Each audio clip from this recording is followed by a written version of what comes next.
오늘 말씀은 제자란 무엇인가라는 제목으로 함께 말씀 나누기 원합니다. 여러분, 사람마다 차이는 존재하지만 이제 사람이 나이가 들면서 이제 한 살, 두 살 시간이 지날수록 이 사람에게 나타나는 증상 세 가지가 있다고 합니다.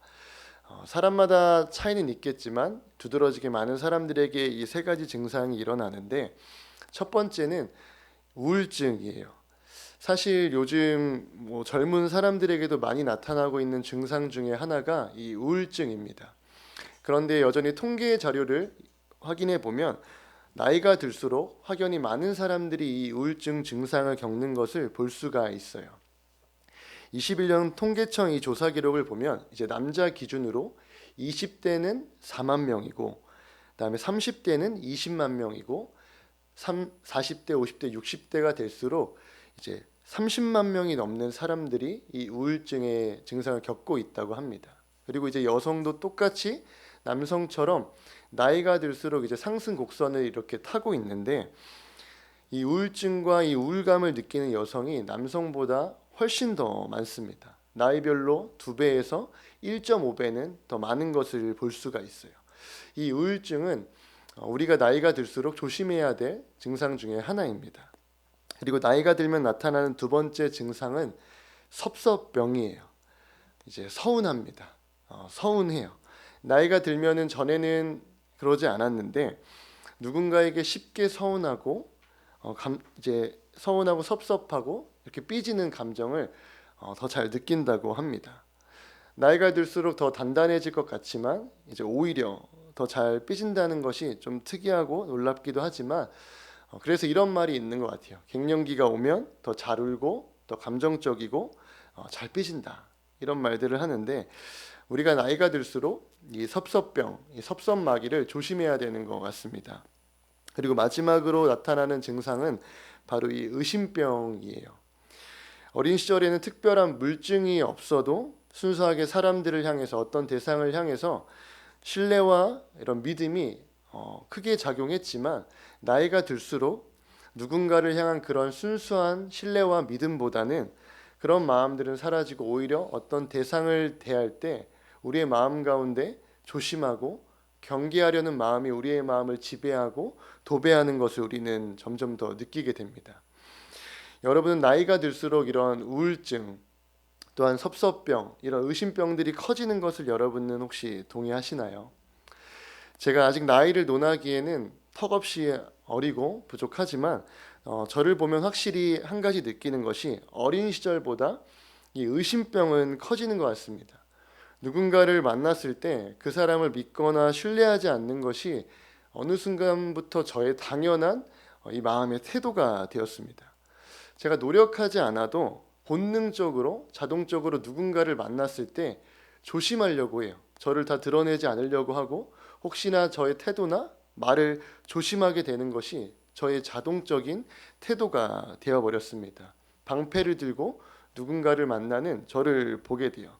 혹자는 오히려 이것이 사람을 대하는 더 지혜로운 방법이라고도 이야기를 합니다. 그런데 문득 이런 생각이 들었어요.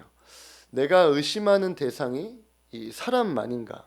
나이가 들수록, 시간이 지날수록 내가 지금 의심하는 대상이 과연 사람만인가? 아니면 똑같이 하나님도 점점 더 의심하고 있지는 않은가? 라는 그러한 질문이 제 마음 가운데 들었습니다. 여러분은 주님을 의심하신 적이 없으신가요? 어린 아이들, 이제 또 우리는 교회 우리 아동부와 우리 초등부 아이들과 대화하다 보면 제가 가끔 정말 순수하게 이 하나님 말씀을 문자 그대로 믿고 있는 이 아이들을 볼 때 참 예쁘기도 하고 사실 부럽기도 합니다. 저도 그렇게 그 아이들처럼 정말 하나님의 말씀을 그렇게 신뢰하고 믿어야 하는데, 가끔 보면 제가 그 아이들보다 더 주님의 말씀을 신뢰하지 못하고 믿지 못하고 있다라는 그런 생각이 들 때가 있어요. 왜냐하면 전 앞에서도 말했듯이 노력하지 않아도 반사적으로 사람들을 신뢰하지 않는 것처럼, 제가 노력하지 않아도 정말 자동적으로 제 경험과 생각으로 하나님의 말씀을 재단하고 하나님의 말씀을 판단하고 하나님의 말씀을 생각할 때가 있습니다. 그런 의심들이 정말 저도 모르게 나타나는 것을 제가 볼 때가 있어요. 온전히 믿고 싶고 주님의 말씀을 온전히 신뢰하고 따를 수 있게 해달라고 기도도 하지만 자꾸 이 현실의 문제 앞에서 저의 경험과 생각들이 그런 의심들을 만들어내고 하나님을 신뢰하지 못하게 만들 때가 있습니다. 그리고 교회 안을 들여다봐도 이미 통계적으로 말하지 않아도 우린 이미 많은 것을 보고 있습니다.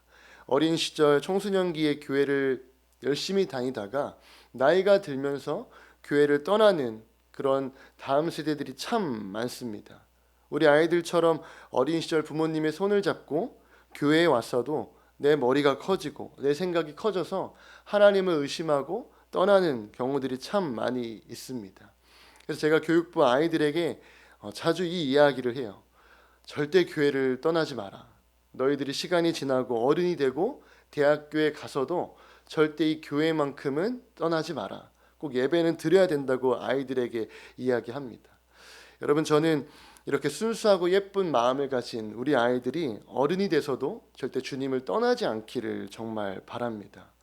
그러나 분명한 것은 나이가 들수록 사람에 대한 의심만 커져가는 것이 아니라 하나님에 대한 의심도 커져가는 것은 맞는 것 같습니다. 어떤 분들은 정말 굳은 돌 같은 마음을 가진 분들도 계시고 나이가 들수록 정말 아무리 망치로 때려도 깨지지 않는 것 같은 그런 하나님에 대한 불신을 갖고 계신 분들도 많이 만나기도 합니다. 만약 내 삶에 어려운 일이 생기고 정말 나의 미래가 불안해지고 보이지 않고 또한 나의 가족이나 나에게 병이 생기거나 한다면 하나님에 대한 이 의심은 점점 더 커져가는 것을 느끼는 것 같아요. 여러분은 어떠신가요? 여러분은 정말 늘 주님을 온전히 신뢰하고 계신가요? 여러분, 의심 많은 저에게 오늘 말씀은 참 위로가 한편으로 되었습니다. 오늘 말씀은 십자가에 달리신 예수님께서 부활하신 후 제자들에게 이제 나타나시는 장면이에요. 그런데 이 구절 속에서 가장 먼저 발견되는 제자들의 모습은 의심이었습니다. 제자들은 마리아와 다른 제자들을 통하여 부활하신 예수님의 소식을 들었지만 그 말을 믿지 않았습니다. 제자들은 오히려 주님의 부활 소식을 들었음에도 우울했고 섭섭했고 의심했어요. 3년 동안 예수님을 따라다니면서 그 주님의 놀라운 기적의 행보를 모두 직접 경험했습니다. 여러분, 귀로 듣는 것보다 직접 보고 경험하는 것이 훨씬 더 강력한 힘을 가지고 있습니다. 그런데 제자들은 우리가 정말 보고 싶고 경험해 보고 싶은 이 성경에 나오는 그 예수님의 사역과 그 기적을 정말 귀로 들은 것이 아니라 직접 보았습니다. 그러나 그럼에도 이 결정적인 순간에 주님을 의심하는 사람이 되어버렸어요. 14절에 보면 주님은 그런 제자들을 보시고 이제 꾸짖으셨다고 말씀은 기록하고 있습니다. 저는 이 말씀을 볼 때 이건 정말 당연하다. 이건 정말 주님께 한 소리 듣고 혼나야 되는 일이다라고 생각을 했습니다. 여러분, 자신을 버리고 간 사람에게 뭐라고 안 할 사람이 과연 어디 있을까요? 나의 친구가 또는 나의 부모가, 나의 자녀가, 나의 가족이 내가 가장 고통스러울 때 나를 버리고 간다면 가만히 있을 사람은 정말 거의 없을 거예요. 만약 저라면 정말 주님이 저를 혼내주시기를 바랬을 것 같아요. 안 혼내시는 게 아마 더 무서웠을 것 같습니다. 그런데 다른 복음서와 비교해 보면 주님의 이 꾸짖음이 우리가 생각하는 정말 분노나 원망이나 그런 채찍을 휘두르는 그런 것이 아니라 이 제자들을 향한 사랑의 마음과 자비의 마음과 위로가 담긴 진심 어린 충고라는 것을 우리는 발견할 수 있습니다. 그리고 다음 구절을 보면 그 사실을 또한 우리가 더 알 수 있습니다. 15절에 보면 주님은 의심했던 그들을 꾸짖으신 후에 그들에게 징벌을 내리시는 게 아닙니다. 마땅히 받아야 될 만한 형벌을 주시는 게 아니라 이 꾸짖었던 이 제자들에게 그리스도인들의 핵심 사명을 주십니다. 너희는 온 천하에 다니며 만민에게 복음을 전파하라. 너희는 온 천하에 다니며 만민에게 복음을 전파해라. 여러분, 지금 주님은 자신이 십자가에 달려 죽었지만 그럼에도 부활한다는 이 사실을 믿고 3일 동안 의심하지 않고 두려워하지 않고 당당하고 자신 있게 그 주님의 부활 소식을 믿고 기다렸던 제자들에게 하시는 말씀이 아닙니다. 3년을 동고동락하였음에도 불구하고 늘 옆에 있었지만 자신이 잡혀가는 순간 바람처럼 다 사라져 버리고 자신을 부인하고 모욕했던 이 제자들에게 지금 의심했던 그들에게 말씀하시는 거예요. 너희는 온 천하에 다니며 만민에게 복음을 전파해라. 여러분, 자신을 버리고 의심했던 사람들에게 이렇게 과연 말할 수 있을까요? 이건 참 말하기 힘든 정말 대답이고 말이라고 생각합니다. 전 이 말씀을 보면서 제자란 과연 무엇인가에 대해서 다시 한번 생각해 봤습니다. 여러분은 제자란 어떤 존재라고 생각하시나요? 저는 이 제자란 완벽한 사람이 아니라 완전하진 않지만 그 주님을 따르려고 하고 그 주님을 따르고 주님의 복음을 전하는 사람이라고 생각합니다. 주님을 믿음에도 여전히 부족하고 때로는 우울하기도 하고 섭섭할 때도 있고 문제 앞에서 부끄럽게도 그 주님을 의심할 때도 있지만 그럼에도 넘어지고 쓰러져도 주님의 말씀을 다시 따르려고 하고 흔들려도 복음을 알지 못하는 자들에게 이 복음을 전하는 사람이 제자라고 생각해요. 여러분, 우리 중에 완벽해서 주님을 따르는 사람이 있을까요? 내가 완벽하다고 생각한다면 그것만큼 그 사람만큼 위험한 사람은 없을 겁니다. 교만은 우리를 패망으로 인도하기 때문이에요. 여러분, 우리가 완전하기 때문에 주님을 따르는 것이 아닙니다. 그런데 많은 사람들이 주님을 의심하기에, 주님을 믿을 수 없기에 주님을 따를 수 없다고 말합니다. 여러분, 그러나 그 반대로 생각할 필요가 있습니다. 의심되지만 신뢰가 안 되기도 하지만 그 주님을 믿고 따라갈 때 주님을 향한 온전한 믿음이 우리에게 생겨나게 됩니다. 우리가 주님을 따라갈 때 여러분, 우리는 완벽하지 않지만 완전하신 주님께서 우리를 통해서 구원받지 못한 자들을 구원하실 것이고 또 완전하지 못한 우리를 통해서 귀신도 쫓아내시고 또한 병든 자들도 고치실 것입니다. 그리고 무엇보다 우리를 구원하여 주실 거예요.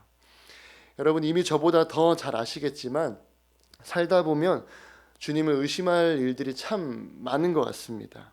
우리의 믿음을 굳건하게 하는 일보다 우리의 믿음을 흔들고 주님을 의심하게 만드는 일들이 우리의 삶 가운데 더 많이 일어나는 것 같아요.